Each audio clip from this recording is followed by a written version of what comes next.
चंद्रयान 3 ने चांद पर पहुंचकर इतिहास रच दिया है। इसरो ने चांद के दक्षिणी ध्रुव पर चंद्रयान 3 का लैंडर विक्रम उतारकर इतिहास बना दिया है। 23 अगस्त को शाम 6:04 पर चंद्रयान 3 का लैंडर चंद्रमा के दक्षिणी ध्रुव की सतह पर उतर गया। चंद्रयान 3 40 दिनों की यात्रा पूरी कर चांद तक पहुंच गया, लेकिन इसकी सबसे अहम प्रक्रिया लैंडिंग थी, जो सबसे जटिल और नाजुक थी। चंद्रयान 3 मिशन के आखिरी 15 मिनट सबसे अहम थे।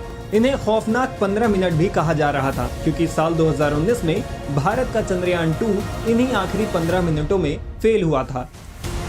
लेकिन भारत ने इस बार इन आखिरी 15 मिनटों में बाजी मार ली।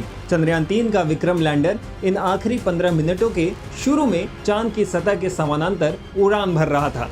इन्हीं 15 मिनट के दौरान विक्रम को अपनी दिशा 90 डिग्री तक बदलनी थी और चांद की सतह पर वर्टिकली लैंड करना था। इन आखिरी 15 मिनटों में चंद्रयान के लैंडर को धीरे धीरे चांद की सतह की तरफ उतरना था। नीचे आते आते लैंडर को लगातार अपनी गति कम करनी थी और फिर धीरे से उसे चांद की सतह पर उतरना था।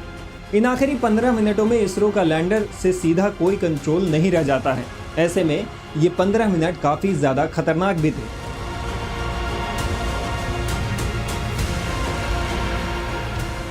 चंद्रयान 3 के विक्रम लैंडर ने इन आखिरी 15 मिनटों की शुरुआत में चांद की सतह के समानांतर सफर करना शुरू किया। इसके बाद वो धीरे धीरे करके 90 डिग्री तक मुड़ गया और चांद की सतह के वर्टिकल दिशा में आ गया। इस दौरान लैंडर काफी आराम से धीरे धीरे करके चांद की सतह से अपनी दूरी कम करता गया। लैंडर धीरे धीरे करके 30 किलोमीटर की दूरी से पहले 20 किलोमीटर तक पहुंचा और फिर 15 किलोमीटर तक पहुंच गया। इसके बाद भी लैंडर धीरे धीरे अपनी रफ्तार कम करके चांद की सतह के और करीब आता गया। जैसे जैसे लैंडर की चांद की सतह से दूरी कम हो रही थी, इसरो के वैज्ञानिक लगातार उस पर नजर बनाए हुए थे। सभी की नजर लैंडर और चांद की सतह की कम होती दूरी पर थी। लैंडर धीरे धीरे कर चांद के आखिरी 1 किलोमीटर तक पहुंचा और आखिरकार वो घड़ी भी आ गई जब भारत के चंद्रयान 3 ने चांद की सतह पर सॉफ्ट लैंडिंग कर इतिहास रच दिया।